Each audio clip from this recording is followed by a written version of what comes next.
Welcome to this edition of Unshackled. You know, I often get asked, how do you compare two golf courses? Well, today we're going to compare two of the all-time greats. From Southern California, Riviera. From Northern California, Pebble Beach. Riviera, you're the first to play. Well, I don't think this is much of a contest. Riviera, the first tee, is one of the greats in golf. We're up above. Beautiful short par 5. Now, those first few holes, Pebble guy, I understand. You're not really having the best start, but I don't think they're as bad as people make them out to be. Still, I like Riviera's first hole winning easily. Second hole, you know what, Pebble's a nice hole, but Riv's par 4 is one of the toughest on the PGA Tour. It's also one of the most interesting to watch guys play. They never quite get a flat lie.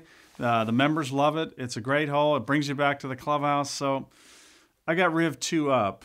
Then there's the third hole. This was tricky for me because, you know, both holes are really nice. Dogleg left at Pebble is a beautiful drive. Interesting second shot, out of bounds in play, all sorts of weird stuff. But, you know, Riviera's third is just as good. You have to drive it over a bunker down the left. You get a beautiful angle into that green. It's so gorgeous the way it's bunkered, the whole thing. So after 3 holes, Riviera's 2 up. All right, I'll give you that. That's not bad. But let's move on to the fourth hole because we're going to get better from here on out. Fourth at Pebble, along the cliffs, one of the really cool short par 4s, all those great little bunkers, tiny little green. Such a fun hole. It's the first time you see the ocean. It's when you realize you're at one of the coolest places on the planet. Oh, that's right. You have the greatest par 3 hole in America, according to Ben Hogan. Redan, yeah, it's nice. The Kikuya's kind of made it a little less fun to play. Why don't we call that a push? Let's go to 5.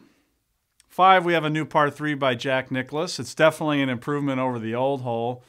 It's along the ocean. It's pretty. It's a nice, tough shot. It's played pretty well so far.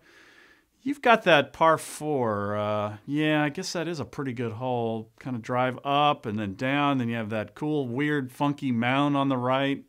Now, didn't they screw up the green a couple years ago there? It was one of the great greens of all time, yeah.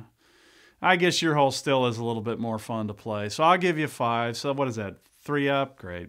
Let's go to 6. Now this is where it gets fun. You know, I think that our par 5 is pretty darn sweet. You drive down, you go up the hill. Cool second shot, cliff on the right, nice tiny little green. It's fun to hit a little wedge into. It's a pretty darn good hole. Oh, you've got the one with the bunker in the middle. Yeah, that's kind of a famous hole. And it works too, yeah. So I guess we could probably call that a half. I mean, the 6th at Riviera is the world famous par 3 that it is, but ours is one of the great par 5s too. So let's call it a wash. That leaves us 3 down up at Pebble Beach, but we got some good golf ahead.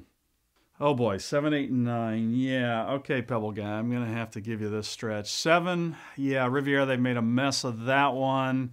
7 at Pebble Beach is probably the most beautiful par 3 on the planet. Okay, you got that one. So I'm only 2 up now. The 8th hole, yeah, kind of one of the greatest second shots in all of golf at Pebble Beach. The 8th of Riviera is a double fairway disaster that looks awful and plays even worse than it looks. So, okay, I'm only 1 up now. The 9th hole at Riviera is a beautiful par 4, great split bunkering. Oh, that's right, you play along the ocean at Pebble Beach on Carmel Bay. Okay, we're all even.